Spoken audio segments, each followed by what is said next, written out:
हे परम कृपाळु, हे खाटू वाले श्याम दादा, शीश के दानी, खाटू वाले श्याम, हे बाबा। जय श्री श्याम, जय श्री श्याम, जय श्री श्याम, बाबा जय श्री श्याम। जय श्री श्याम, जय श्री श्याम, जय श्री श्याम, बाबा जय श्री श्याम, जय श्री श्याम, जय श्री श्याम, जय श्री श्याम, बाबा जय श्री श्याम। वासनात् वासुदेवस्य वासितं भुवनत्रयं सर्वभूत निवासोऽसि वासुदेव नमोस्तुते। वाला भक्तो, आ श्याम बाबा ने बहु पसंद છે। આ કૃષ્ણનું પ્રાગટ્ય એ બહુ પ્રિય છે। એ આદિશક્તિનું પ્રાગટ્ય છે કૃષ્ણ, અને એમણે શિષ્ય તરીકે શ્યામ બાબાને અપનાવ્યા છે। આપણે એમને બહુ પસંદ છે આ શ્લોક। કૃષ્ણં નારાયણં વંદે, કૃષ્ણં વંદે વ્રજપ્રિયં, કૃષ્ણં દ્વૈપાયनं વંદે, કૃષ્ણં વંદે પૃથાસુતં।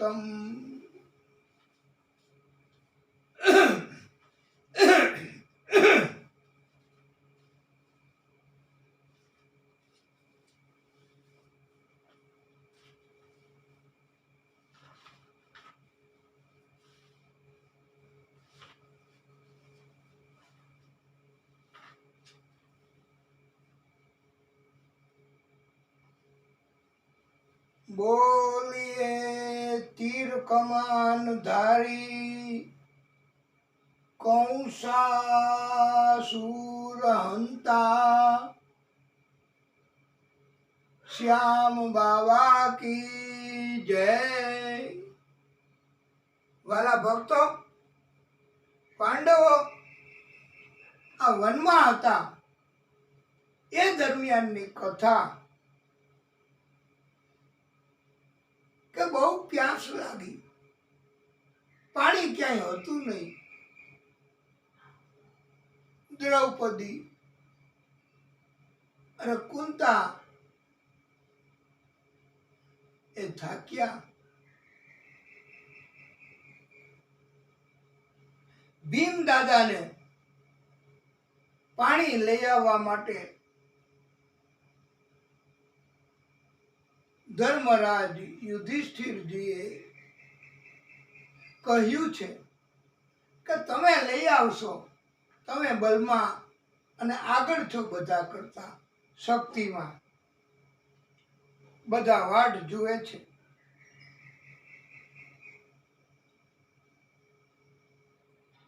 ભીમ દાદા એ પાણીની શોધમાં નીકળે છે। ત્યાં તો એક એવું સ્વચ્છ જલ, આખું તળાવ હતું। ભાગવતમાં કથા આવે છે ને, તળાવ,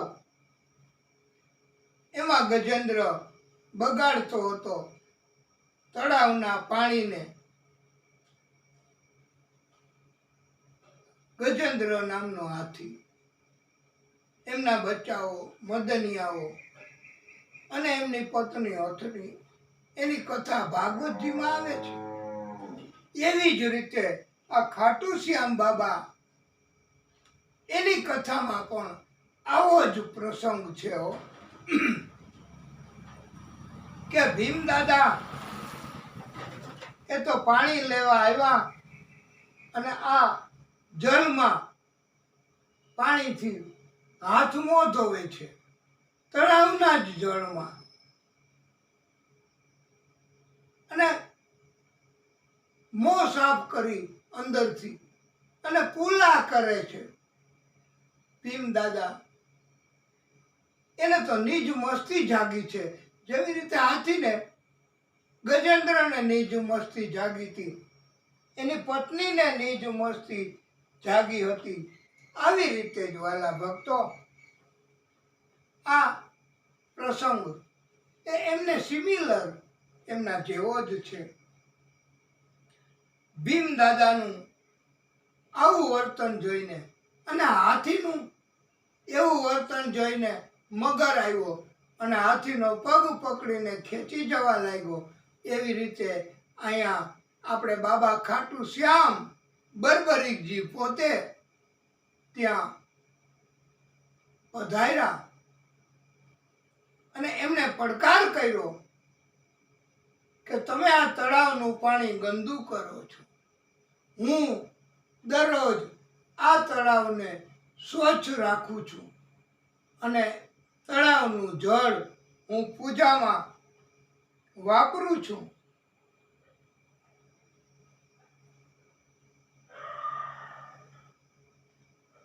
આ જળ તમે બગાડો છો. હું માતાની પૂજા દરરોજ આ શીતળ જળથી, સ્વચ્છ જળથી કરું છું. અને જલાશય, સરોવર, તળાવ એને ગંદુ ન કરાય. આ તમે નિયમનો ભંગ કરો છો તમારા નિજ અભિમાન, નિજ મસ્તીના કારણથી. તમે ચેતી જાઓ. ભીમ દાદાને થોડોક ગુસ્સો આવ્યો. એમને પોતાની શક્તિનું અભિમાન પણ વધ્યું અને વાદ વિવાદ કરવા લાગ્યા. બરબરીકજીએ એને તો ભીમ દાદાને ઉપદેશ આપવાનું ચાલુ કર્યું. અને આપણે બધાએ એ ઉપદેશ ધ્યાનમાં રાખવાનો છે કે તીર્થ એના જલને ગંદુ ન કરાય. તીર્થ એ જગ્યાએ જઈને પાપ કર્મ ન કરાય. બીજી કોઈ જગ્યાએ આપણાથી જાણતા અજાણતા પાપ કર્મ થઈ જાય તો એનો ઉપાય આપણે તીર્થમાં જાય દિવ્ય જલથી સ્નાન કરીએ અને પાપનો નાશ થાય. જેમ કે ગંગાજી પણ તીર્થમાં આવીને તીર્થના વિસ્તારમાં રહીને આપણે જો પાપ કર્મ કરીએ તો પછી ઈ ક્યાં આપણે પવિત્ર કરવા જાવું. ત્યારે એવું સૂચન છે શાસ્ત્રોમાં, વેદોમાં કે અન્ય ક્ષેત્રે કૃતમ પાપમ તીર્થક્ષેત્રે વિનશ્યતિ. તીર્થક્ષેત્રે કૃતમ પાપમ વજ્રલેપો ભવિષ્યતિ. તીર્થક્ષેત્રમાં કરવામાં આવેલા પાપ કર્મો એ વજ્ર સમાન બની જાય છે અને એ ભોગવવા જ પડે. બરબરીકજી ભીમ દાદાની તકરાર એ તો વધી, મને યુદ્ધ કરવા તૈયાર થઈ ગયા. બોલો, આવા સમયે મહાદેવજી એ ત્યાં પ્રગટ થયા બરબરીકજીને કહ્યું, વત્સ, આ તારા પિતાના પિતા છે, પાંડવ, ભીમ, અને એમની સાથે યુદ્ધ તમારે ન કરાય. નિયમનો ભંગ થશે, શાસ્ત્રો એના ભંગ થશે. અને મહાદેવજીની વાત માન્ય રાખી બરબરીકજીએ એને તો માફી માગી. મારાથી અપરાધ થયો દાદા, દાદાની સાથે યુદ્ધ કર્યું, મારે તમને જીતીને ક્યાં જવું?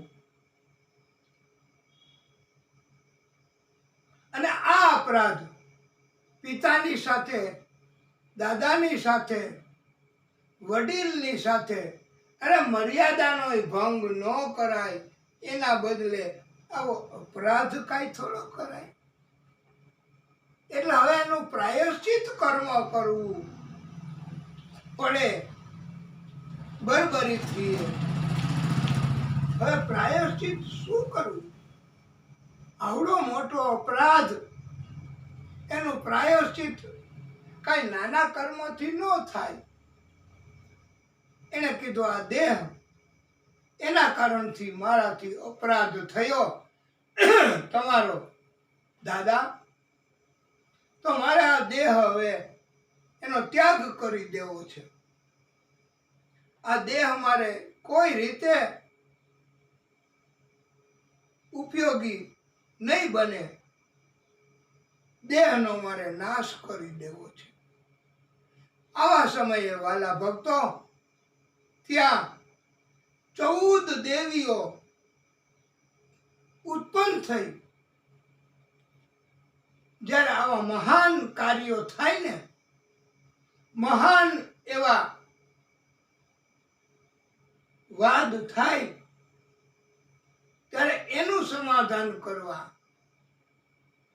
એનો ઉકેલ, એના માટે આદિશક્તિ સ્વરૂપ આ 14 દેવીઓ ત્યાં ઉત્પન્ન થઈ છે. બરબરીકજીને અટકાવ્યા, એને સમજાવ્યા કે રહેવા દ્યો ભક્તો,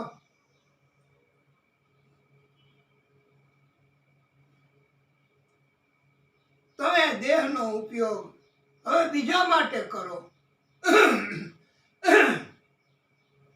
આ એક વિધિનું વિધાન છે કે તમને તમારા દાદા, એના પરિવારમાં મિલન થવાનું આ માધ્યમ હતું.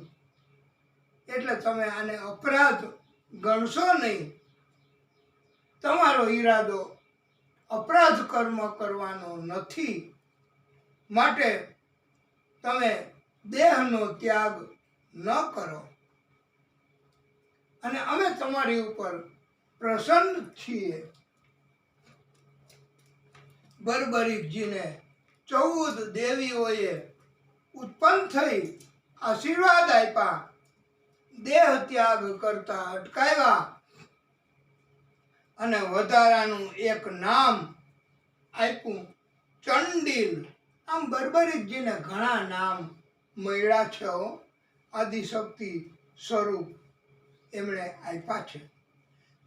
ભીમ દાદા, પાંડવો, કુંતા, કૃષ્ણ, બધાની સાથે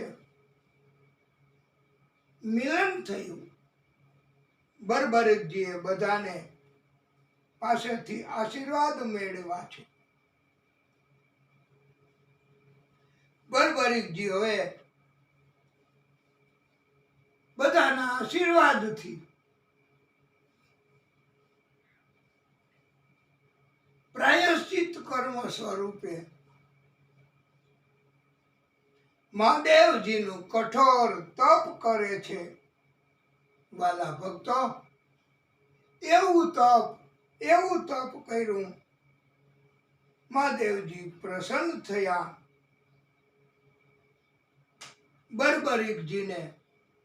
હવે તમે જુઓ કથામાં આ બર્બરીકજીને 3 બાણ આપ્યા, એ મહાદેવજીએ આપ્યા. 3 બાણ. આ 3 બાણ એનો ઉપયોગ બતાવ્યો કે પહેલું બાણ એ જેનું મૃત્યુ કરવાનું હોય એને બહાર શોધી લાવે. એ મૃત્યુ એકનું હોય કે ગમે તેટલી સંખ્યાનું હોય, એ મૃત્યુ એ ગમે ત્યાં છુપાઈ જાય. આકાશ, પાતાળ, પૃથ્વી, કોઈ પણ લોકમાં એ જઈને છુપાઈ જાય તો પણ આ બાણ ત્યાં જાય અને એને પકડી પાડી. જેનું મૃત્યુ કરવાનું હોય એને આ બાણ ત્યાં જઈ અને નિશાન કરી આપે. અને બીજું બાણ જેનું નિશાન હોય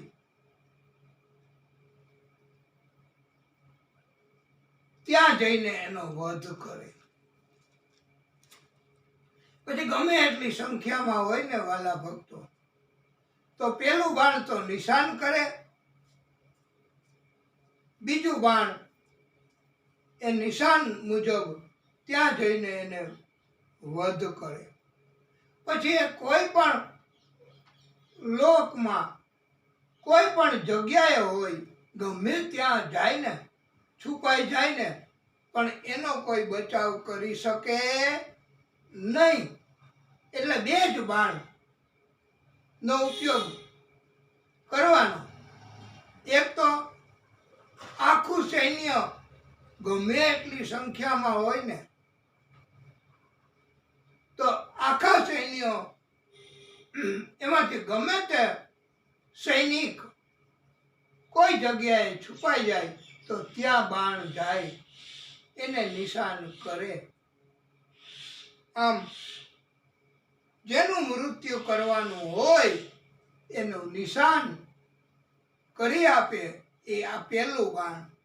અને જેનું નિશાન કર્યું એનો વધ કરવા બીજું બાણ. બસ, પછી ત્રીજું તો ચડવું ન પડે.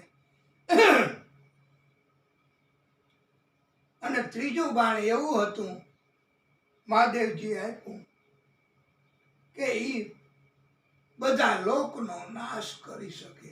આકાશ, પાતાળ, પૃથ્વી અને બધા જીવોનો નાશ. દેવીઓ, ભગવાન એનો નાશ કરી શકે. એટલે પ્રલય થાય આ ત્રીજા બાણથી. એવું 3 બાણ આ બર્બરીકજીને આપ્યા. પહેલી જ વારો આ શક્તિ એમણે, આ મહાદેવજી એ જ તપ કરે, ભક્તિ કરે તો મહાદેવજી એ પ્રસન્ન થાય છે અને વરદાન આપે છે. તો આપણે બધાય પણ મહાદેવજીને પ્રસન્ન કરીએ, રાજી કરીએ. તમે બધાય પણ સાથે ઊભા થઈ અને સાથે જોડાઈ જાજો. આ બાજુ કોઈએ ન આવું, કેમેરાની ઓલી બાજુ તમે તમારી જગ્યા ઉપર તમારો ભાવ રજૂ કરી શકશો. આપણે હાલો બધાય સાથે મળીને મહાદેવજીને રાજી કરીએ.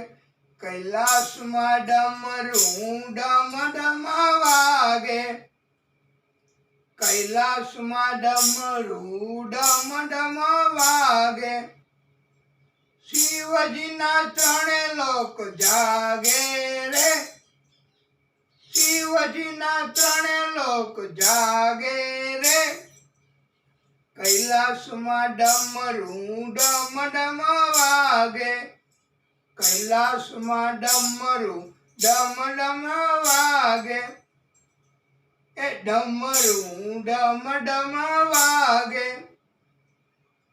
શિવજીના ત્રણે લોક જાગે રે, શિવજીના ત્રણે લોક જાગે રે, કૈલાસમાં ડમરું ડમ ડમ વાગે. શિવજીની જટામાં ગંગા બિરાજે, શિવજીની જટામાં ગંગા બિરાજે, માથે મણિ ધરનારો રે, માથે મણિ ધરનારો રે, એ ડમરું ડમ ડમ વાગે, કૈલાસમાં ડમરું ડમ ડમ વાગે. ભીલડી સ્વરૂપે માતા ઉમિયાજી આવે, એ ભીલડી સ્વરૂપે માતા ઉમિયાજી આવે, શંકર સમાધિમાં જાગે રે, શંકર સમાધિમાં જાગે રે, ડમરું ડમ ડમ વાગે, કૈલાસમાં ડમરું ડમ ડમ વાગે.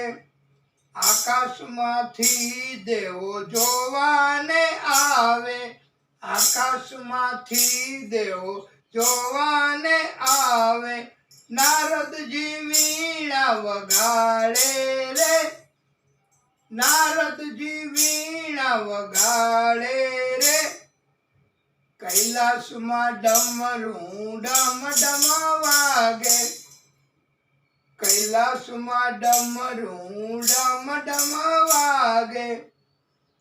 શિવજીની માથે રે ચંદ્ર બિરાજે, શિવજીની માથે રે ચંદ્ર બિરાજે, માથે ફણીધર ડોલે રે, માથે ફણીધર ડોલે રે, ડમરું ડમ ડમ વાગે, કૈલાસમાં ડમરું ડમ ડમ વાગે, કૈલાસમાં ડમરું ડમ ડમ વાગે, કૈલાસમાં ડમરું ડમ ડમ વાગે.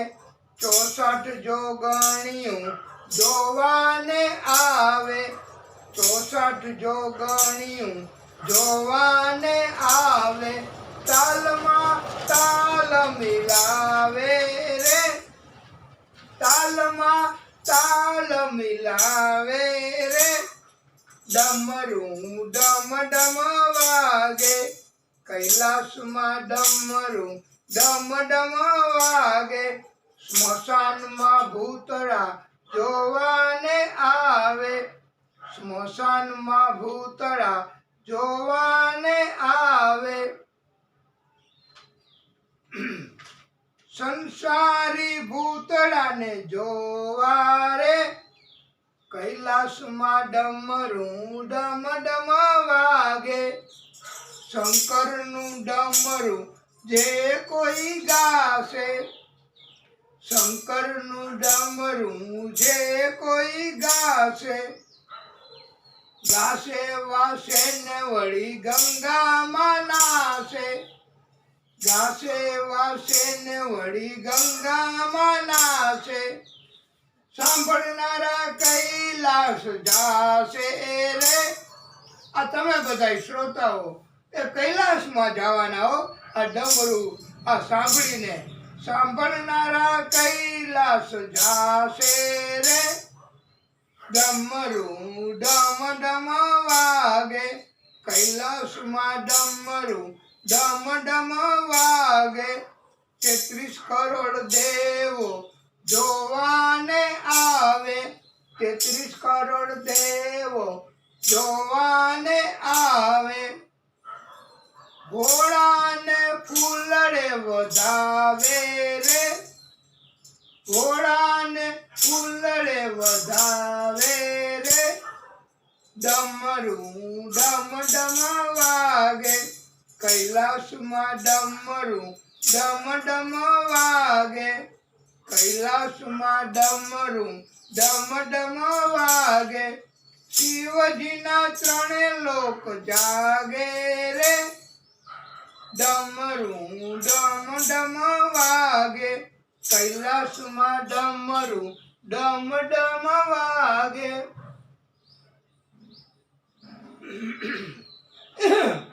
બોલીએ કૌંતી પુત્ર જય શ્રી શ્યામ બાવા કી જય મોહન પ્યારે શ્રી શ્યામ બાવા કી જય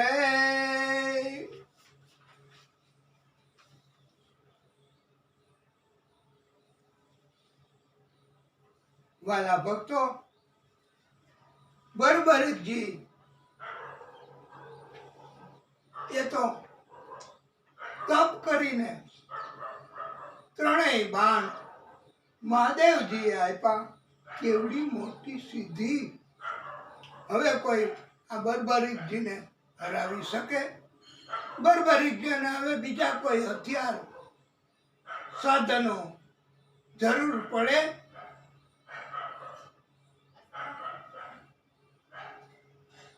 પાછા બરબરીકજી એની માતા મોરવી દાદી હિડિંબા પિતા ઘટોત્કચ એને મળ્યા છે આશીર્વાદ લીધા છે તપ કરીને મહાસિદ્ધિ મેળવી એનાથી બધાને ગૌરવ થયું છે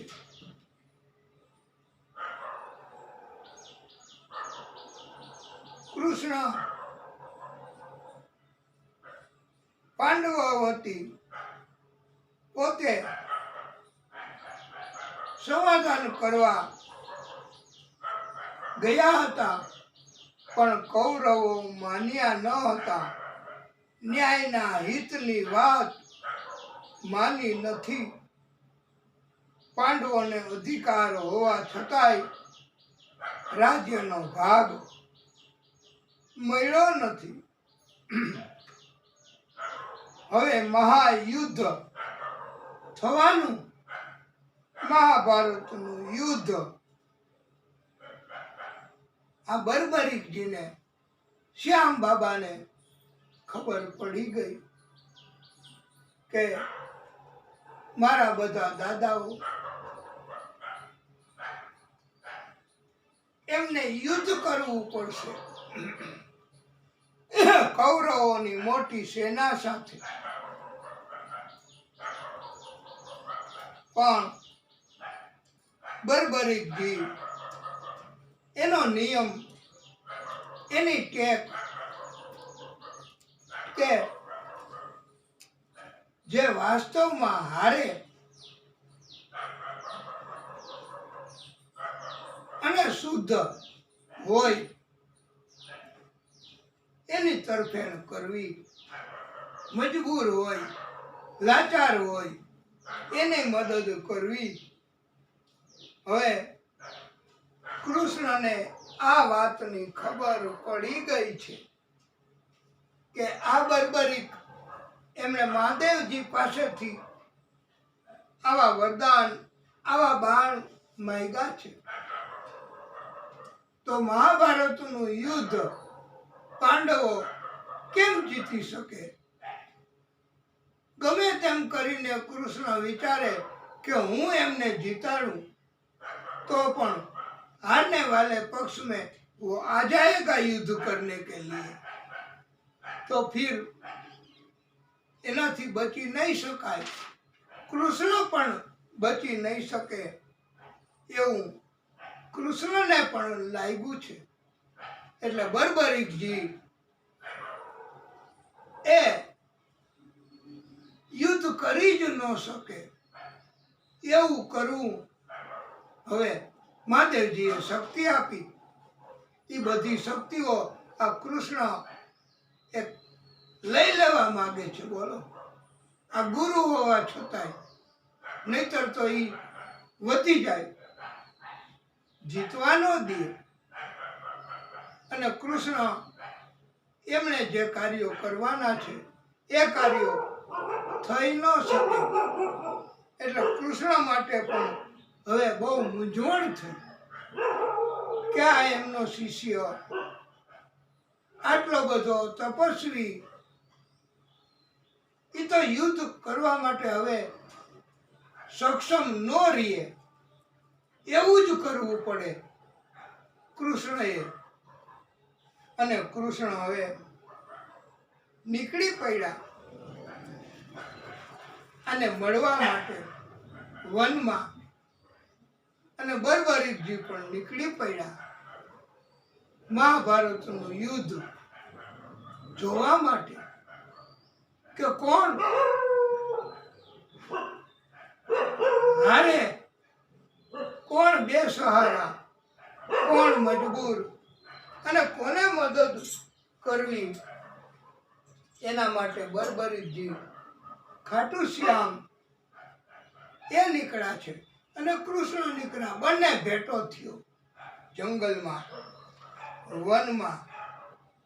કૃષ્ણએ પૂછ્યું, કહ્યું કે તમારો ધર્મ છે વત્સ કે તમે તમારા દાદાઓ, કુટુંબ એની પક્ષમાં યુદ્ધ કરો. ત્યારે ખાટુ શ્યામ દાદા બર્બરીકજીએ કહ્યું છે કે હું નિર્ણય ન કરી શકું. હું તો જે હારે, મજબૂર હોય, લાચાર હોય, બેસહારા હોય એની તરફે જ યુદ્ધ કરું અને એને જ જીતાડું. મારા સામે મારું કુટુંબ હોય, વડીલો હોય તો પણ એને હું હરાવું. બર્બરીકજીએ કહ્યું છે કે મારે એ નથી જોવાનું કે મારો સ્વાર્થ કોની તરફે લડવામાં છે. મારે તો એ જ જોવાનું કે કોની તરફે ધર્મ છે, કોણ લાચાર છે, કોણ બેસહારા છે. ત્યારે કૃષ્ણએ સીધું જ પૂછ્યું છે કે કૌરવો હારશે અને એ યુદ્ધ કરી નહીં શકે, પાંડવો જીતશે, તો તમે શું કરશો. ત્યારે શ્યામ દાદા એમણે કહ્યું છે કે ગુરુદેવ, હું એ લાચાર કૌરવોની તરફે યુદ્ધ કરીશ અને એને જીતાડીશ. પછી ભલે ને સામે મારા કુટુંબ, મારો પરિવાર હોય. ત્યારે કૃષ્ણએ હવે પોતાની મૂંઝવણ રજૂ કરી કે યુદ્ધ પાંડવોને જીતાડવું છે, પણ આ બર્બરી શ્યામ, ખાટુ શ્યામ જેને આપણે ઓળખીએ છીએ એમ નહીં જીતવા દે પાંડવોને. માટે એને યુદ્ધ કરી ન શકે એવી સ્થિતિમાં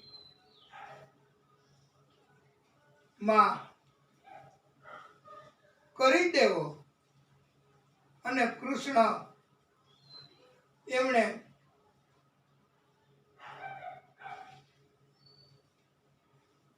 કૃષ્ણએ કહ્યું કે તમે કેવી રીતે જીતાડશો, તમારી પાસે સેના તો નથી, તમે કઈક પ્રમાણ બતાવો. અને બર્બરીકજીએ પ્રમાણ બતાવ્યું છે કે આ મોટું એવું ઝાડ વડલાનું, એના અસંખ્ય પાંદડાઓ નાના મોટા એ પાંદડાઓ એ ધારી લ્યો કે સૈનિકો છે, એની સાથે મારે એમનો વધ કરવો છે, એમનો નાશ કરવો છે, તો હે ગુરુદેવ હું આ તીર છોડીશ પેલું, અને બધાય પત્તા એની ઉપર નિશાન થઈ જશે, અને પછી હું બીજું તીર છોડીશ તો એ બધાય પત્તા કે જેની ઉપર નિશાન થયું હશે એને વધ કરીશ, અને હું નિશાન નો સંકલ્પ કરું એટલે ઈ ક્યાંય છુપાઈ નહીં શકે, એને તમે છુપાવી નહીં શકો, કોઈ શક્તિ એને બચાવી ન શકે, છુપાવી નહીં શકે. નિશાન ચોક્કસ એને શોધી લેશે, પછી એ કોઈ લોકમાં જાય તો પણ ત્યાં આ તીર પહોંચી જાય અને એને નિશાન કરીને જ પાછું આવે, બધાયને નિશાન થઈ જાય પછી જ તીર પાછું આવે. અને ભગવાન કૃષ્ણએ કહ્યું તો તમે છોડો તીર, નિશાન લગાવો. ખાટુ શ્યામ દાદાએ નિશાન લગાવ્યું અને વડલાના બધા જ પાંદડા એ નિશાન થઈ ગયું પાંદડા ઉપર. કૃષ્ણએ ખબર ન પડે એમ પોતાના પગની નીચે એક નાનકડું પાંદડું છુપાવી દીધું.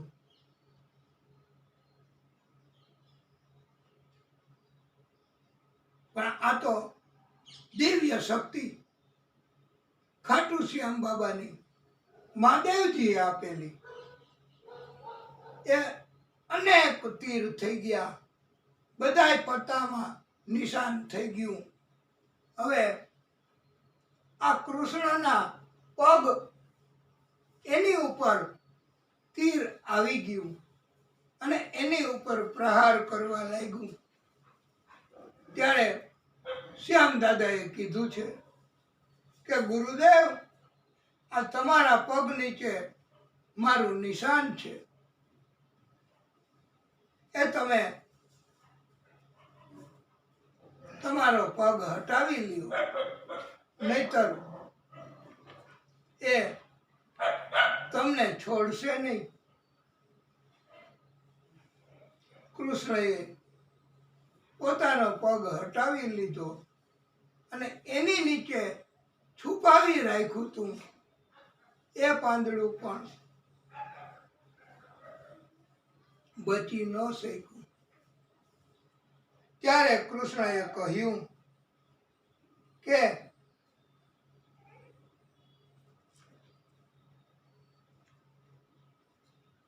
તમે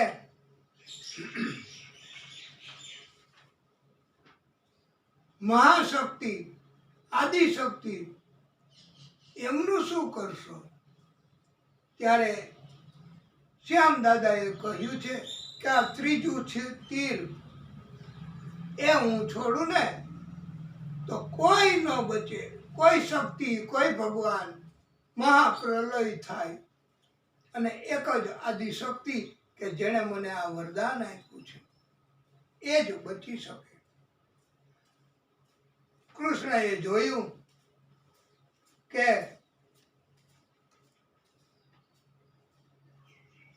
આ બર્બરીકજી એ યુદ્ધ કરશે તો, અને પાંડવો તો જીતવાના છે, મારે પાંડવોને જીતાડવા છે, તો બર્બરીકજી યુદ્ધ ન કરે એવું હવે કરવું પડશે.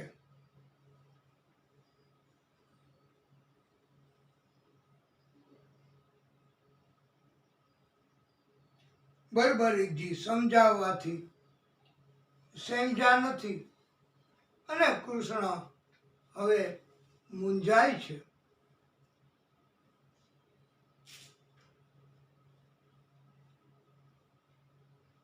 બર્બરીકજી કહે કે ગુરુદેવ, હજી મેં ક્યાં એવો નિર્ણય કર્યો છે કે મારે કૌરવોને જીતાડવા? હું તો યુદ્ધ જોવાનો છું. પછી જે મજબૂર, લાચાર એની તરફે યુદ્ધ કરીશ. પછી પાંડવો એવી સ્થિતિમાં હશે તો હું એની તરફે યુદ્ધ કરીશ. તમે શા માટે મૂંઝાવ છો? ત્યારે કૃષ્ણ કહે, પણ વિધિનું વિધાન અને આદિશક્તિની ઈચ્છા પાંડવોને જીતાડવાની છે, એમાં તમે અટકાયત કરવા આ પ્રગટ થયા છો, એ બરાબર નથી. આદિશક્તિની ઈચ્છા મુજબ કરવું એ કૃષ્ણ કહે છે કે મારો પણ ધર્મ છે.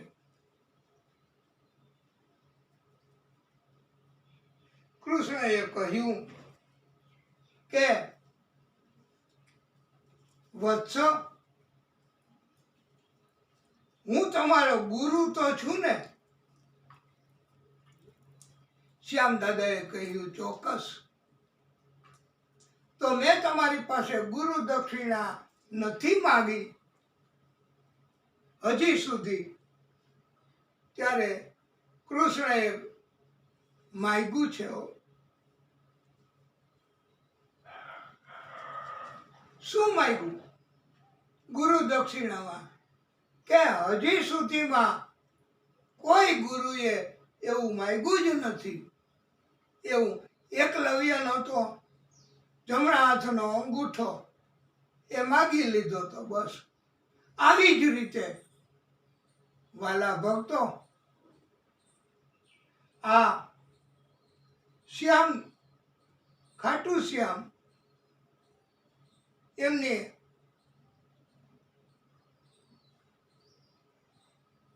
યુદ્ધ કરતા અટકાવવા અને એમને નિષ્ક્રિય કરવા, યુદ્ધ ન કરી શકે એટલા માટે હવે એનો વધ કરવો પડે. આ શ્યામ દાદાનો. અને એટલે કૃષ્ણ એ પણ કરવા તૈયાર થઈ ગયા છે કે સૌથી પહેલા હાલો આનો વધ કરું. ભલે મારો શિષ્ય, ભલે પરમ ભક્ત, ભલે એમની પાસે શક્તિ. તો કૃષ્ણએ ગુરુ દક્ષિણામાં એમની પાસેથી એનું મસ્તક માગ્યું છે કે વત્સ, તમે તમારું શીશ, તમારું મસ્તક મને દાનમાં આપો. હવે શિષ્યની પરીક્ષા કસોટી થઈ કહેવાય કે પોતાનું મસ્તક દાનમાં આપવા તૈયાર થઈ ગયા. કૃષ્ણને કહે, મારું મસ્તક તમે લઈ લ્યો. કૃષ્ણ કહે, હું હત્યા ન કરું તમારી. તમે તમારું મસ્તક કાપી અને મને દાનમાં આપો. બસ એવો મારો હેતુ છે, મારો સંકલ્પ છે.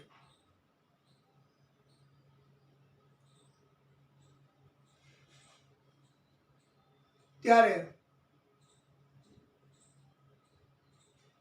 ખાટુ શ્યામ એમણે કૃષ્ણને, પોતાના ગુરુને, પોતાના મસ્તકનું દાન કરી દીધું છે. બોલો.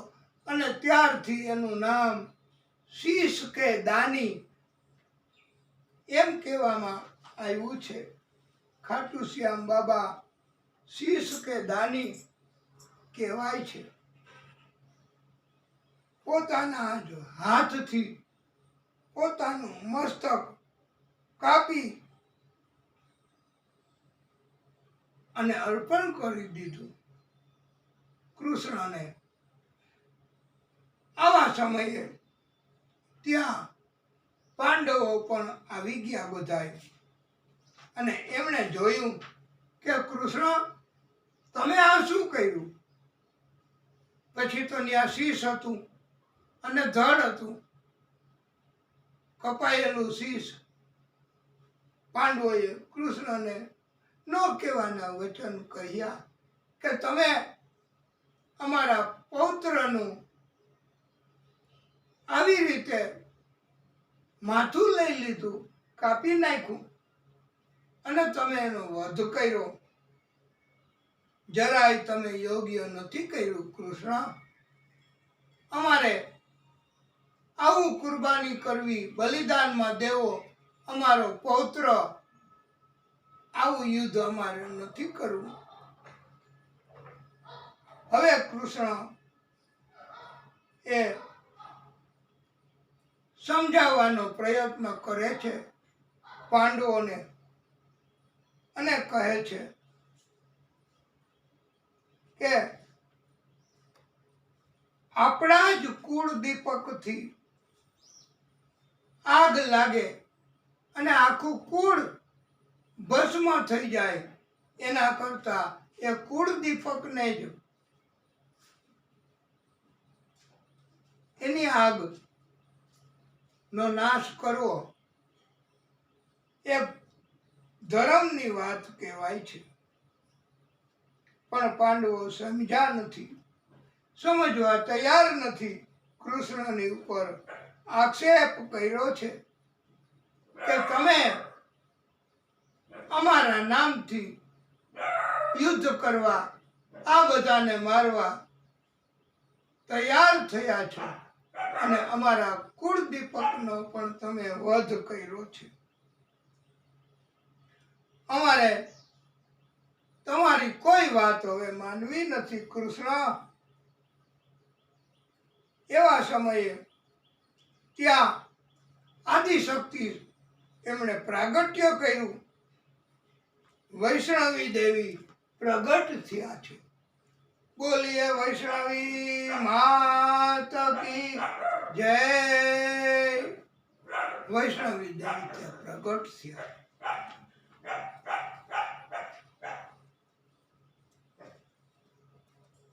અને બધાને પાંડવોને સમજાવ્યું છે માં વૈષ્ણવી દેવીએ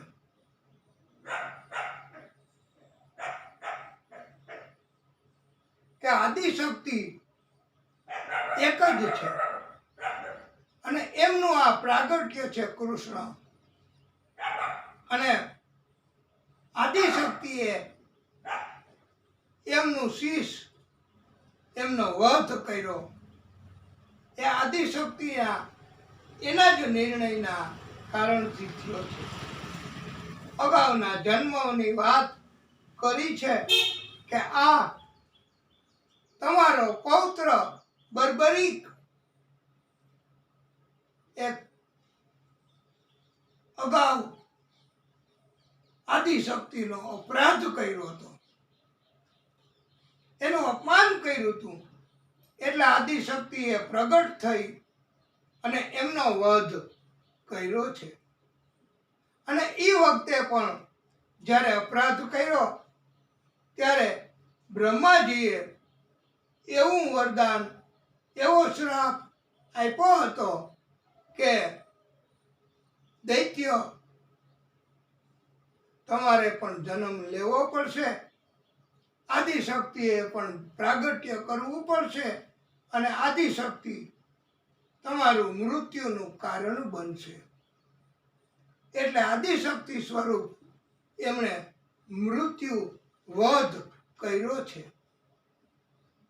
અને માં વૈષ્ણવી દેવી એમણે આશીર્વાદ આપ્યા છે. એ સૂર્યવર્ચા ખાટુ શ્યામ એમના મસ્તક એને સજીવન રાખ્યું છે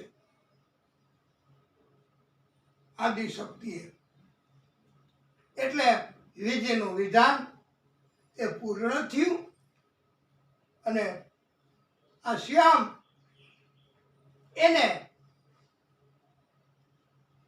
જન્મ લીધો હતો બર્બરીક તરીકે, પછી એનું મૃત્યુ થયું. જન્મ થાય એનું મૃત્યુ થાય જ, એટલે એમનું મૃત્યુ થયું. એની ઘટના, એની કથા આવી રીતે કહેવામાં આવી છે વાલા ભક્તો. અને આ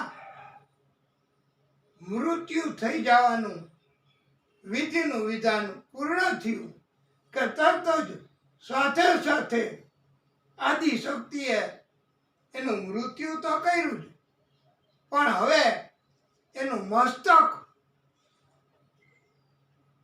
એને જીવિત રાખ્યું અને એવા આશીર્વાદ આપ્યા કે તમારી બધી શક્તિઓ એનો નાશ નહીં થાય. તમારી બધી શક્તિઓ એમને એમ જ રહેશે. તમારું મસ્તક જીવિત રહેશે. અનંત કાલ સુધી એ મસ્તક જીવિત રહેશે. અને સમય જતા જતા એ મસ્તકનું પ્રાગટ્ય થશે. અને એ મસ્તક સદાય લાચાર, હારવાવાળા, મજબૂર એમને મદદ કરશે અને એમને સફળ કરશે. એમને યુદ્ધ ગમે તેવું હશે જીતાડશે. તમારી શક્તિઓ આવી રીતે કાર્યરત રહેશે. તમારું મસ્તક જીવિત અનંતકાલ સુધી રહેશે. એમ આશીર્વાદ આપ્યા છે.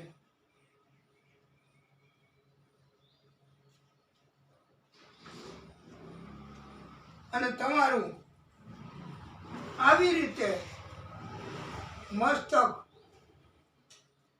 એ પછી આપણે કથામાં કીધું એમ કાળક્રમે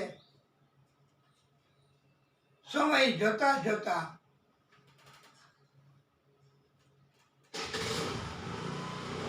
આ કૃષ્ણ એ પણ આદિશક્તિ સ્વરૂપ હતું, પ્રાગટ્ય. એમણે પણ એ મસ્તકને વરદાન આપ્યું છે. અને પોતાનું નામ, જે પ્રિય નામ હતું શ્યામ, કૃષ્ણનું નામ શ્યામ, એ પોતાનું નામ એ આપણા બર્બરીકજીને, જેને આ કથા કરીએ છીએ, એને ભગવાન કૃષ્ણએ આપ્યું છે કે તમારું નામ વધારાનું શ્યામ તરીકે તમે ઓળખાશો. આવી રીતે વાલા ભક્તો, આ શ્યામ એ નામ કૃષ્ણએ આપેલું છે વરદાન સ્વરૂપે. અને કૃષ્ણએ પૂછ્યું છે કે હવે તમારી ઈચ્છા હોય એ માગો.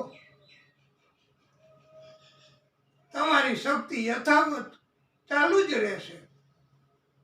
તમારો સંકલ્પ લાચાર, મજબૂર એમને મદદ કરવાનો એ ચાલુ જ રહેશે અનંત કાલ સુધી. અને એમને પોતાનું મસ્તક દાનમાં આપી દીધું, એટલે આપણે એમનું નામ શીશ કે દાની એવું નામ. અને ખાટું ગામમાં એમનું પ્રાગટ્ય થયું, એટલે ખાટું ધામ કહેવાનું. અને એટલે ખાટું વાલે શ્યામ એમ કહેવાય છે. અને આ બરબરીકજી ખાટુ શ્યામ એમણે કૃષ્ણ એમની પાસે માગણી કરી છે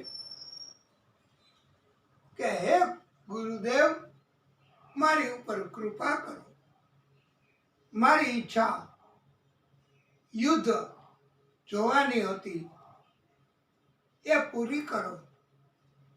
ત્યારે ભગવાન કૃષ્ણએ પાંડવોએ બધાએ સાથે જઈ એ મસ્તક એમને પહાડની ઊંચામાં ઊંચી ચોટી ઉપર, શિખર ઉપર ત્યાં પધરાવ્યું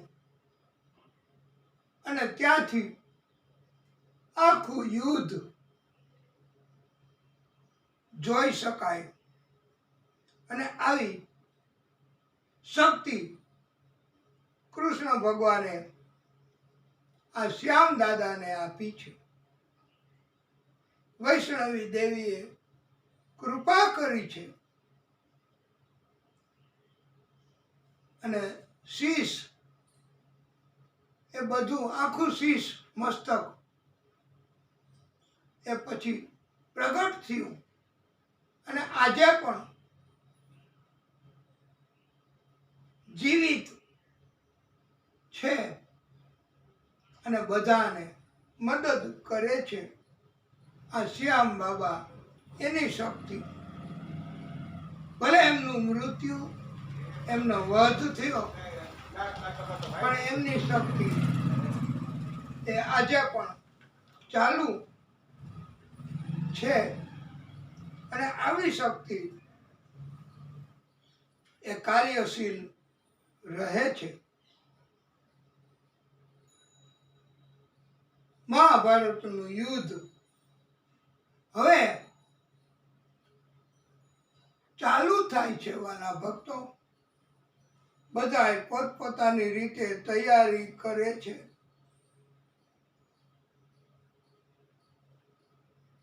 માતા વૈષ્ણવી દેવી આદિશક્તિ સ્વરૂપ કૃષ્ણ અને આદિશક્તિની કૃપાથી આ શીશ બરબરીકજીનું એ અજર અમર બની ગયું છે. અનેક ગણી શક્તિ એનામાં વધી ગઈ. કલિયુગમાં બરબરીકજી એમની પૂજા કરવામાં આવે છે. બધા ભક્તો એમની પૂજા એટલા માટે કે કલિયુગમાં તાત્કાલિક મદદ, તાત્કાલિક અસર, તાત્કાલિક કૃપા વગર બોલાવે. જ્યારે મજબૂરી આવે ત્યારે પણ ટેક ન છોડવી હો, આ એમ કીધું છે. તો એટલે જે સંતો, બ્રાહ્મણો, તપસ્વીઓ એમને આજે કળિયુગમાં પણ પોતાના ધર્મ કાર્ય કરતા કોઈ અટકાયત ઊભી કરી ન શકે. એમ છતાંય કોઈ રાક્ષસો જેવા મનુષ્ય કે રાક્ષસો જેવી કોઈ શક્તિ ધરાવતા હોય એવા કે કોઈ સત્તા કે ગમે તેવા હોય ને બળવાન, તો પણ એ આજે પણ સંતોને, બ્રાહ્મણોને, ભક્તોને ભક્તિના કાર્ય કરતા કોઈ બાધા ઊભી કરે, વિઘ્ન આપે તો એને અટકાવે છે. અને મજબૂર બ્રાહ્મણો, સંતો, ભક્તો એનો બચાવ આજે પણ આ શ્યામ દાદા કરે છે. અને કલિયુગમાં કૃષ્ણ જાય અને ગયા ધામમાં, પછીથી આ શ્યામ નામ એ એમના શીશ મસ્તકને આપવામાં આવ્યું છે. બર્બરીકજીનો જન્મ પૂરો થયો, મૃત્યુ પણ પૂરું થયું, પણ દિવ્ય શક્તિ, આદિ શક્તિ, એમની કૃપા, એના કારણથી ખંડેલાના રાજા એના મારફત આ મસ્તક પ્રગટ થયું વર્ષો પછી. અને ત્યાં અત્યારે બહુ વિસ્તાર થઈ ગયો છે. કુંડ બનાવ્યો, એનું જલ ગંગા સમાન, ગંગાજલ સમાન પવિત્ર માનવામાં આવે છે. શ્યામ બાબા એમની શક્તિ આકાશ, પાતાળ, પૃથ્વી દરેક જગ્યાએ પહોંચી શકે છે અને જુલમ, અત્યાચાર એનાથી બચાવ કરે છે ભોગ બનવા વાળાઓનો. આ શ્યામ બાબા એની દિવ્ય કથા, એનું જીવન ચરિત્ર અને એમના મૃત્યુ, વધ, એ બાબતની કથા પણ કહેવામાં આવી છે.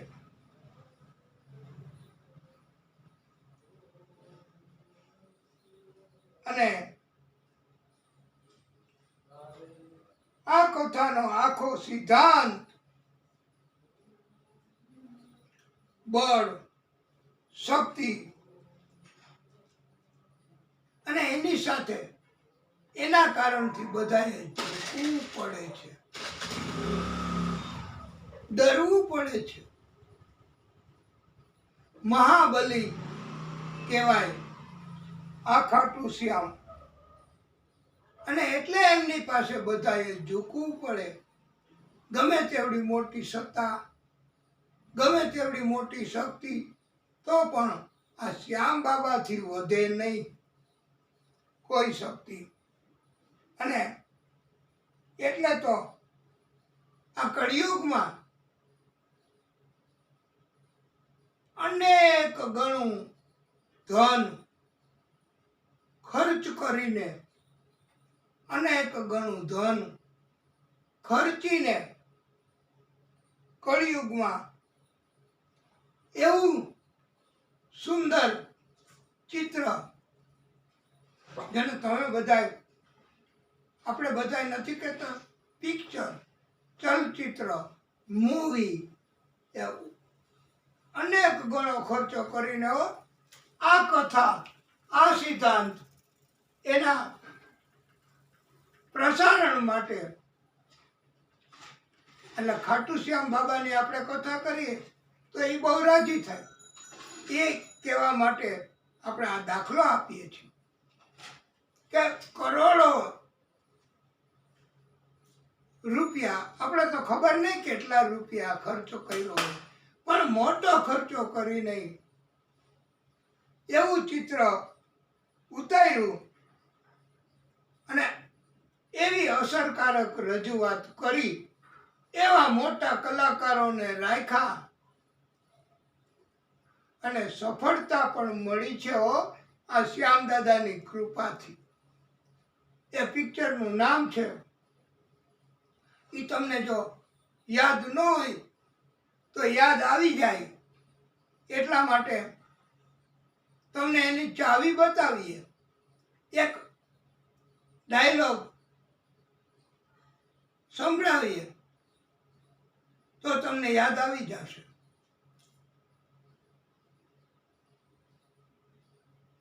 ઈ ડાયલોગ વારે વારે એમાં એ શક્તિમાન બોલે છે, रिश्ते में तो हम इनके बाप लगते हैं, नाम है हमारा। हाँ, આ શહેનશાહ અને કેવી સફળતા મળી, એટલો ફાયદો થયો, જેટલું રોકાણ કર્યું એના કરતા અનેક ગણું રોકાણ પાછું મળ્યું. એમ આ કથા આજે આપણે જે કોઈ ભક્તએ જેટલી સેવા કરી એના કરતા અનેક ગણો લાભ એમને મળશે. કથા એના માધ્યમથી જેટલો કોઈએ ખર્ચ કર્યો, નાણાકીય રીતે પણ જેમણે સેવા કરી, પોતાના શરીરથી તનથી પણ આ કથામાં જેમણે સેવા કરી, એટલે એમ કહેવાનું છે કે તન મન અને ધન એનાથી આ કથામાં જેણે જેણે જેટલું અર્પણ કર્યું છે શ્યામ બાબા તરફે, એમને આ શ્યામ બાબા આજે તો અનેક ગણું આપે છે. એ આપણે આ પિક્ચર ઉતારવા વાળા એમને આજે અનેક ગણું, અને આ તો ગલીએ ગલીએ નાના બાળકોય પણ બોલે એવી અસર એમણે જાહેરાત કરી. એ આ સિદ્ધાંત, એ આ કથાનો સિદ્ધાંત એમણે લીધો છે. અને એ પાત્ર એ પણ બુરાઈનો, બેઈમાનીનો ધંધો કરવા વાળાને ત્યાં પહોંચી જાય અને એમને એવો ચમત્કાર બતાવે કે એ જીતી એ હંમેશા પછી તો એ કે કાલથી અહીંયા ધંધો બંધ કરી દેજો, આવો ધંધો થાવો ન જોઈ, કાલે હું દિવસના નીકળીશ. તો જ્યાં મોટા મોટા ગેરકાનૂની ધંધાઓ, અત્યાચાર, જુલમ થતા હતા, ત્યાં એ પહોંચી અને એમણે એ ધંધાઓ, જુલમ, અત્યાચાર બંધ કરાવ્યા છે. એવી એનામાં શક્તિ હતી. એ આ એમ કહે ને કે ખાટુ શ્યામ બાબા પોતે એનું પાત્ર ભજવું છે કલયુગમાં. આવી રીતે આ શ્યામ દાદા એમની કથામાં જેણે તન મન ધન અર્પણ કર્યું છે, એની ઉપર એનું વળતર અનેક ગણું આ શ્યામ બાબા આપશે. એ હવે તો તમને ખાતરી થઈ ને, આ ચિત્રનો દાખલો બતાવ્યો ત્યારે. અને આવા તો અનેક ઉદાહરણો છે કે શ્યામ બાબા એ એમના ભક્તો એનું હંમેશા નિગેબાની કરે છે, બચાવ કરે છે, રક્ષણ કરે છે. એવા શ્યામ બાબા છે.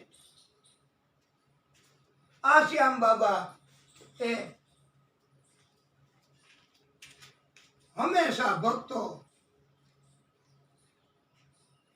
અને ભક્તો પણ જેને તાત્કાલિક ટૂંકા સમયમાં મદદની જરૂર છે અને ભક્તિ કરે એવા ભક્તોને આ શ્યામ બાબા અત્યારે તાત્કાલિક મદદ કરે છે. પરમ શ્રોતાઓ, વાલા ભક્તો, આ મહાભારતનું યુદ્ધ થયું અને એમાં આખા યુદ્ધ દરમિયાન કૃષ્ણએ પોતે અદ્રશ્ય રીતે જેમ અર્જુને તીર છોડ્યું હોય તો કૃષ્ણએ પણ તીર છોડ્યું અદ્રશ્ય રીતે. અર્જુનનું તીર નહીં, કૃષ્ણનું તીર, એનાથી વધ થયો છે. અદ્રશ્ય રીતે કૃષ્ણએ આખું યુદ્ધ અને મહાન શક્તિશાળીઓ બધાનો વધ કૃષ્ણ ભગવાન એમણે પોતે કર્યો છે. પણ દેખાયેલું એવું કે આ પાંડવો, આ ભીમ, આ અર્જુન, આ યુધિષ્ઠિર એ બધા તીર છોડે છે, યુદ્ધ કરે છે અને બધાને હરાવે છે. પણ અદ્રશ્ય રીતે કૃષ્ણ એ જ બધું જ આખું યુદ્ધ એમાં કૃષ્ણ એ જ જીત મેળવી છે.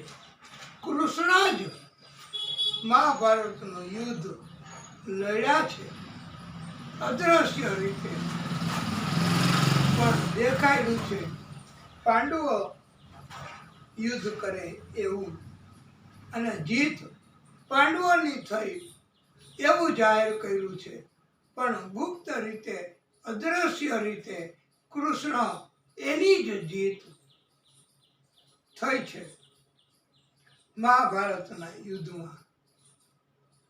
નહીતર વાલા ભક્તો, એમ કહેવાય છે કે કોઈ કૃષ્ણ વગર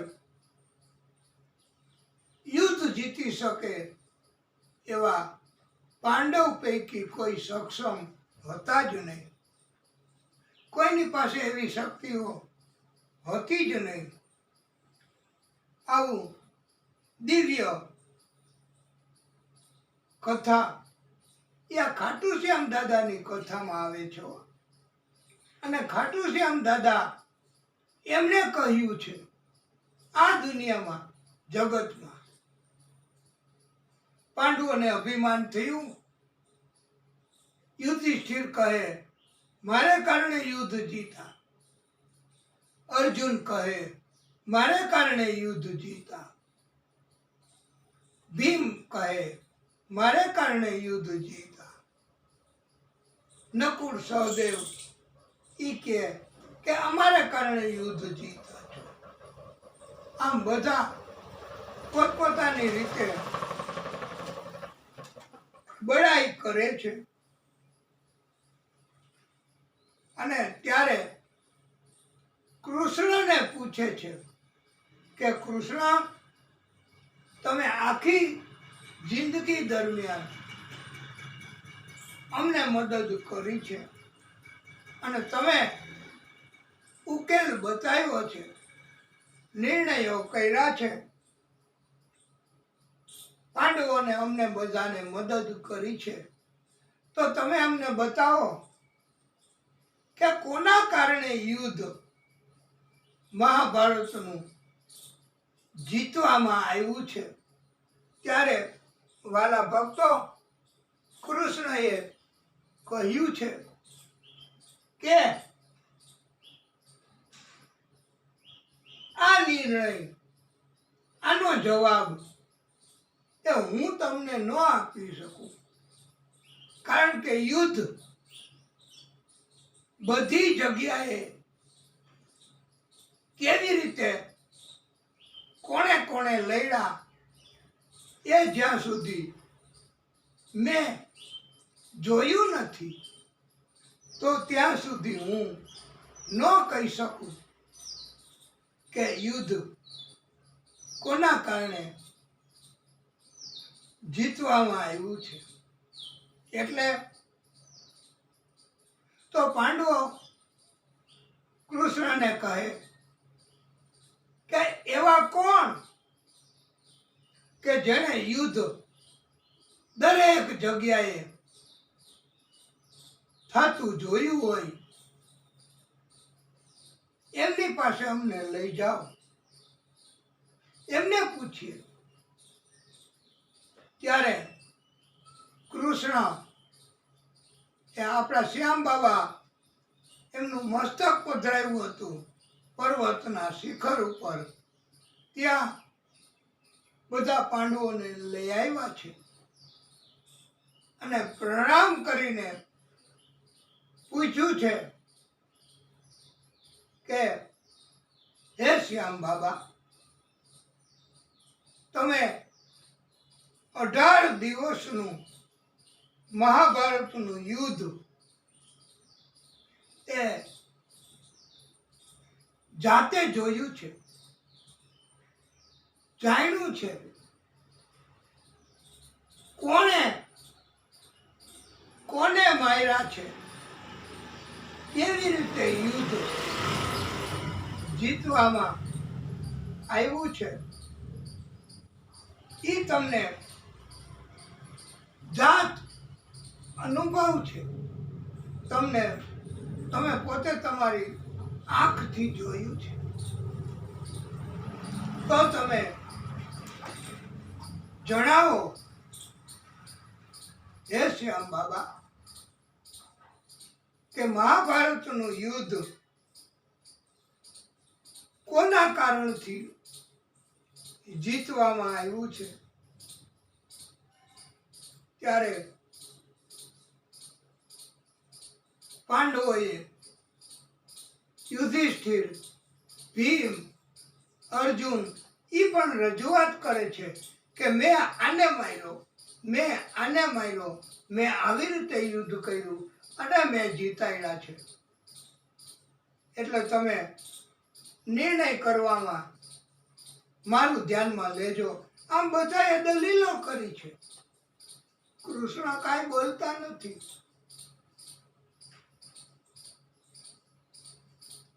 કૃષ્ણ તો કહે કે હું તો કઈ યુદ્ધ કર્યું નથી મેં,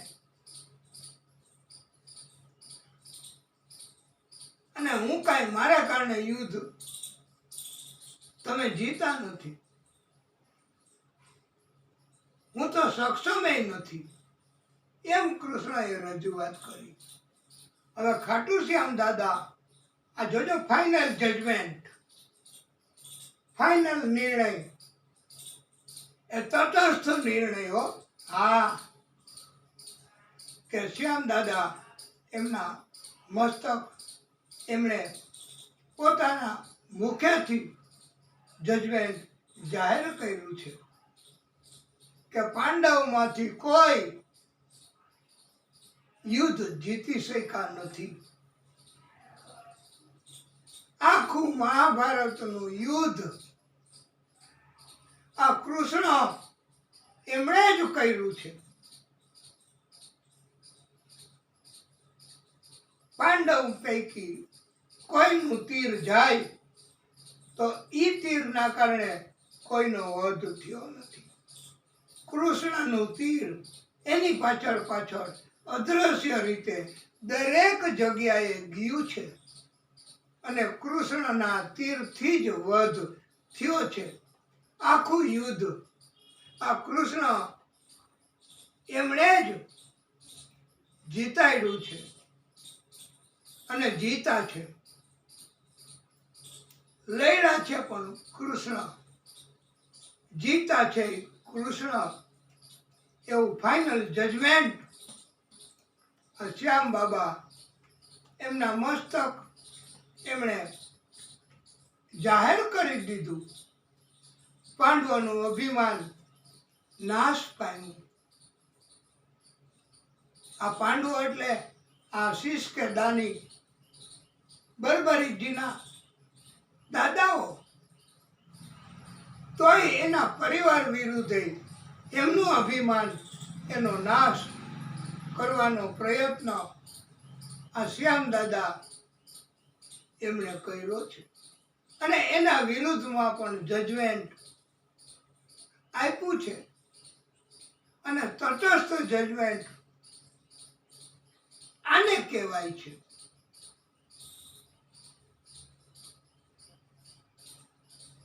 અત્યારે આ સિદ્ધાંત ઉપરથી, આ કથા ઉપરથી, આ નિયમો કે એના કારણે જ નિર્ણયો કરવાવાળા જજ એમની પસંદગી કરવાની હોય ત્યારે એનામાં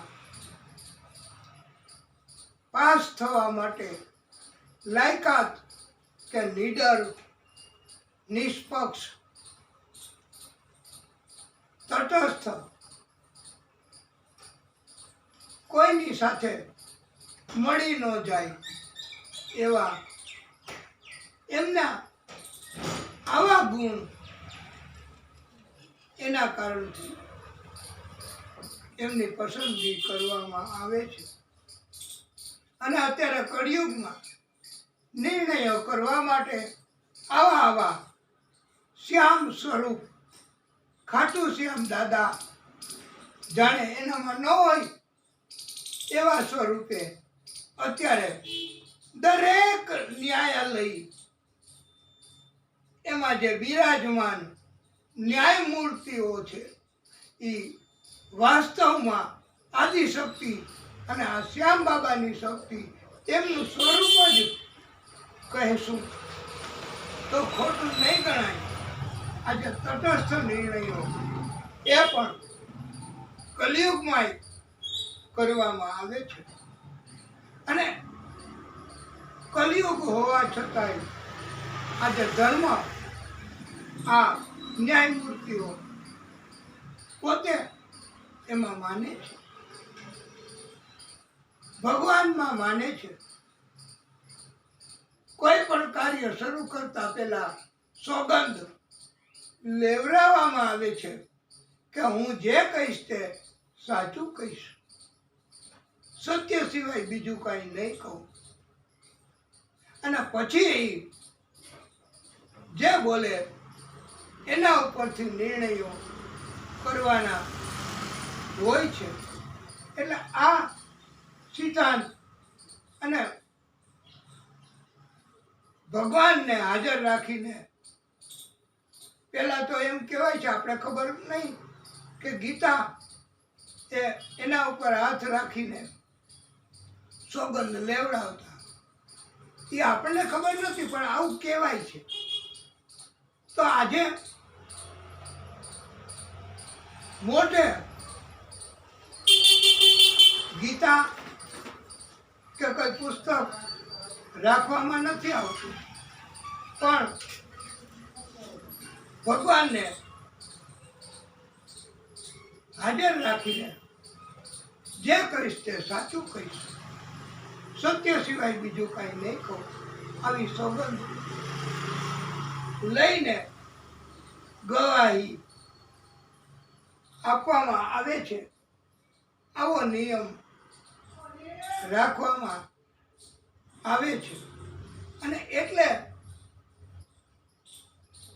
આજે પણ એના ઉપરથી એ ન્યાયમૂર્તિઓ નિર્ણયો કરે છે. એ પોતાની કેવી નિડરતા, કેવી બુદ્ધિશક્તિ અને કોઈની તરફેણ નહીં એવા તટસ્થ, એને કોઈ ન ઝુકાવી શકે, કોઈ ન લલચાવી શકે. જેમ આપણા ખાટુ શ્યામ દાદા, એમને કોઈ ન લલચાવી શકે, કોઈ ન છુપાવી શકે એવા હોય છે. નહીતર કળિયુગમાં તો બહુ અઘરું બને હો શ્યામ દાદા માટે. અને આ એમના સ્વરૂપ કયો તો સ્વરૂપ, આદિશક્તિનું સ્વરૂપ કયો તો આદિશક્તિનું, એમના માટે બહુ અઘરું પડે. દબાણ કરવાવાળા દૈત્ય સ્વરૂપના એ ગમે ત્યાં પહોંચી જાય અને ગમે તે રીતે પરેશાન કરી શકે છે. માટે તટસ્થ કાર્ય કરવું સમાજમાં પણ વાલા ભક્તો ભગવાનની ભક્તિ કરવી, એનું પાલન કરવું બહુ અઘરું પડે. સમાજના માણસો, આપણા જ માણસો એ આપણને પાડી દેવા માટે એક સંપ કરે આપણો વિરોધ કરે, આપણા કાર્યમાં અટકાયત કરે, ત્યારે આ ખાટુ શ્યામ દાદા આદિશક્તિ સ્વરૂપ એ તાત્કાલિક પહોંચી જાય છે અને આપણું રક્ષણ કરે, આપણી અટકાયત દૂર કરે છે. અને ભાગવતમાં પણ નથી કહેવાનું થયું કે કુંતા માતા એમણે એવું માંગ્યું છે કે અમને અમારા જીવનમાં અટકાયત થાય એવું કરજો ભગવાન, અને તો જ અમે તમને યાદ કરશું, નહીતર અમે યાદ ક્યાંથી કરવાના. અને નિયમ એ બરાબર છે કે સુખમાં કોણ યાદ કરે? સુખ મેં સુમિરન, આ ભગવાનનું ઈ જ મહત્વનું છે. બધું અનુકૂળ હોય ત્યારે ભક્તિ કરી લેવી એ જ અનુકૂળ છે એમ કહેવામાં આવ્યું છે.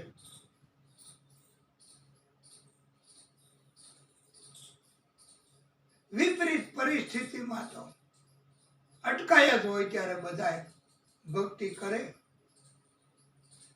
दुख में सुमिरन सब करे, सुख में करे न कोई, सुख में जो सुमिरन करे तो दुख कहाँ से होय? તો દુઃખ ન હોય. એટલે અને હવે તો આ શ્યામ બાબાની કથા આપણે જ્યારે સમજ્યા, શ્યામ બાબાની કૃપા થઈ, ત્યારે હવે તો આપણે સત્કર્મ કરવા, ભક્તિ કરવી, અને એમાં આ દુનિયાની કોઈ તાકાત અટકાયત નહીં કરી શકે. એ આ જેણે જેણે કથા સાંભળી અને કથા કીધી, અને જે લોકો જોશે કથા, એને તો ખાસ બોધ ધ્યાનમાં લેવાનો કે એમના સત્કર્મમાં કોઈ અટકાયત નહીં કરી શકે. ભલે ને ગમે એવી શક્તિ હોય, ગમે એવી સત્તા હોય, ગમે એવું જૂથ હોય, ગમે એવા બળવાન હોય. તો આ તમે લખી લેજો વાલા ભક્તો કે અંતિમ બોધ આ કથાનો કે આપણને કોઈ લાચાર, મજબૂર, બેસહાય બનાવી નહીં શકે. શ્યામ બાબા તુરત જ હાજર થઈ જાય છે. નહીતર તો આ કલિયુગ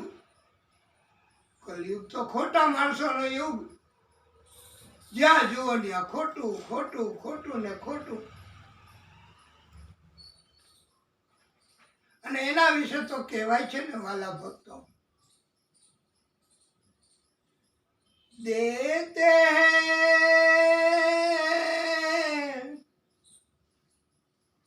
देते भगवान को धोखा, इंसा को क्या छोड़ेंगे,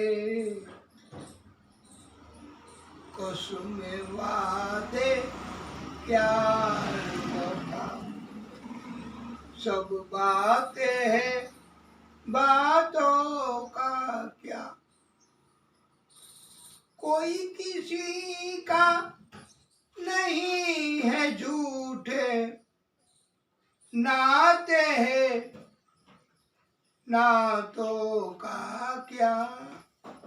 કાકા, મામા, ફૈબા, આ બધા રિશ્તાઓ, સંબંધો એ બધા ખોટા સંબંધો કહેવાય છે. હા, વાસ્તવમાં કોઈ કોઈનું નથી, સ્વાર્થની સગાઈ બસ. પણ એ સ્વાર્થ એને છોડવો પડશે. અંતે તો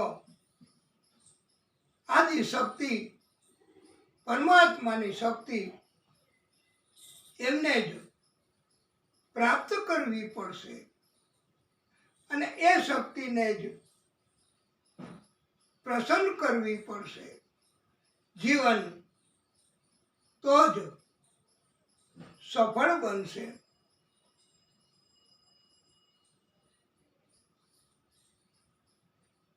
સતત આ જગતમાં ભક્તિ કરવી એ જ.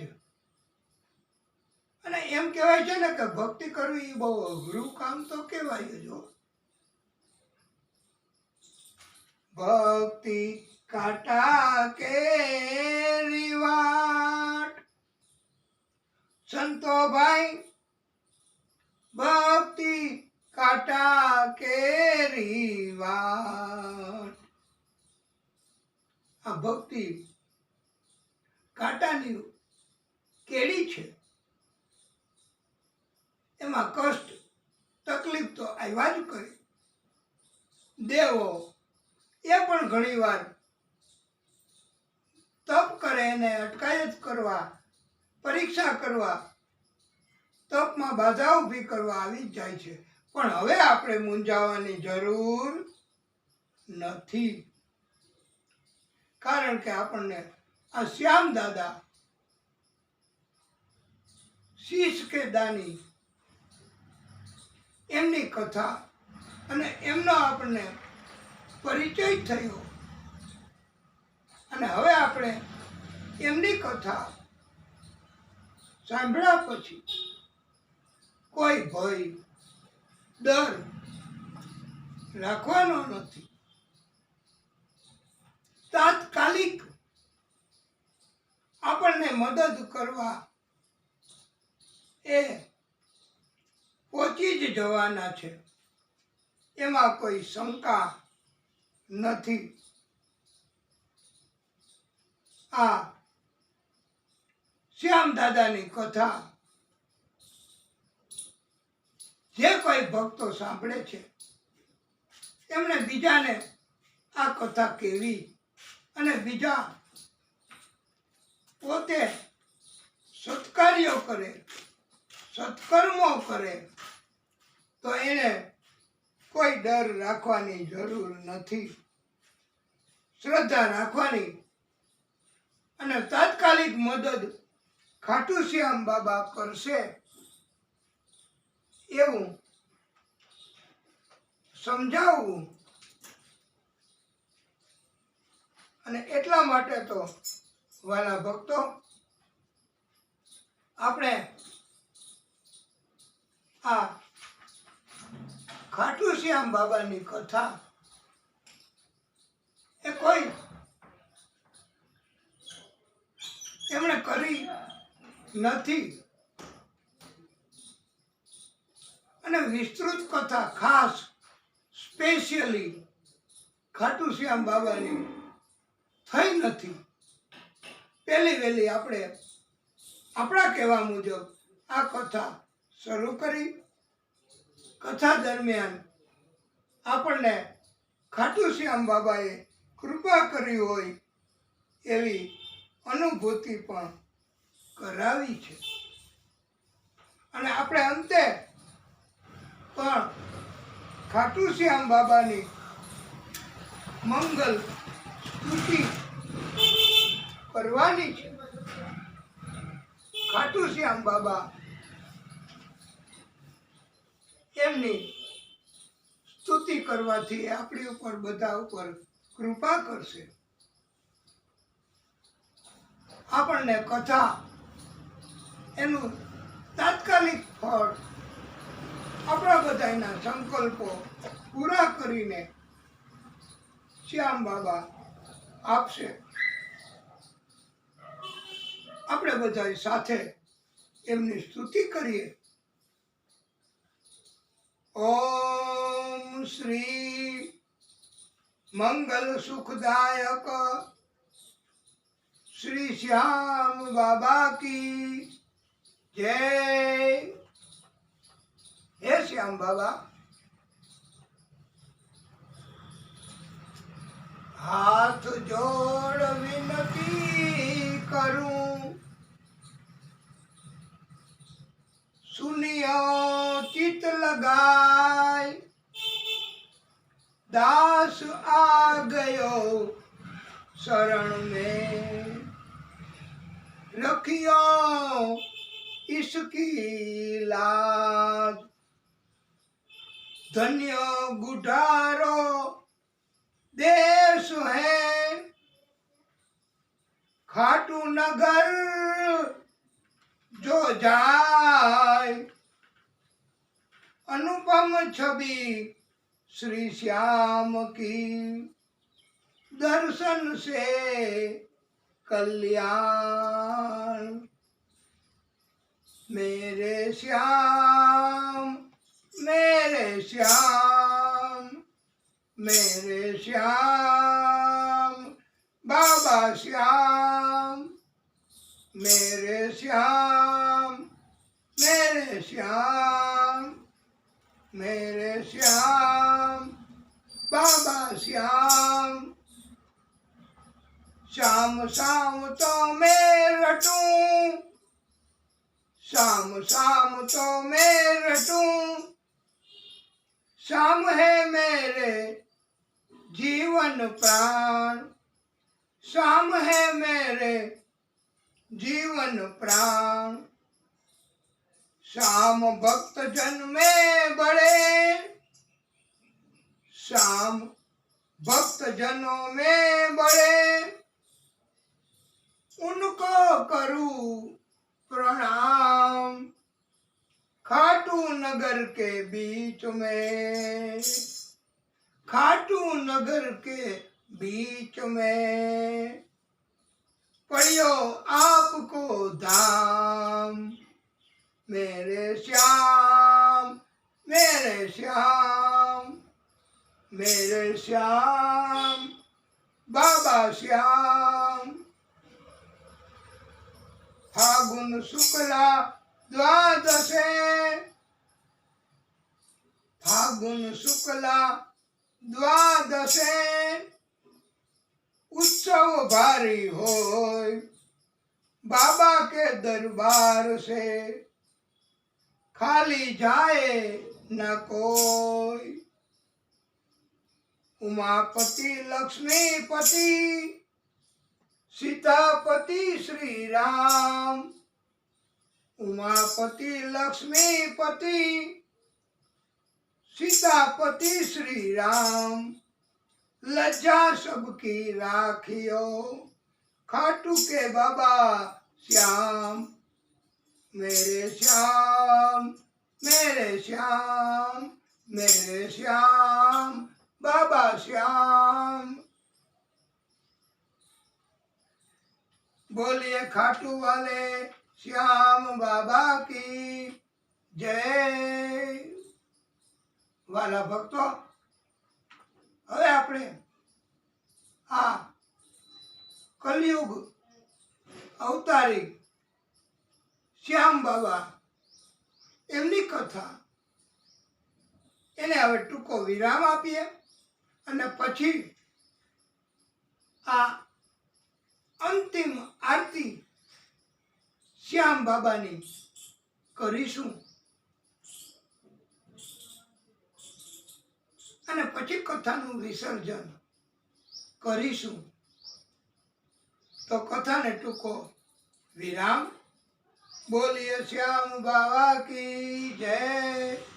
અંતર્યામી છેલ છબીલે શ્યામ બાબા કી જય. હે પ્રભુ, હે દાદા,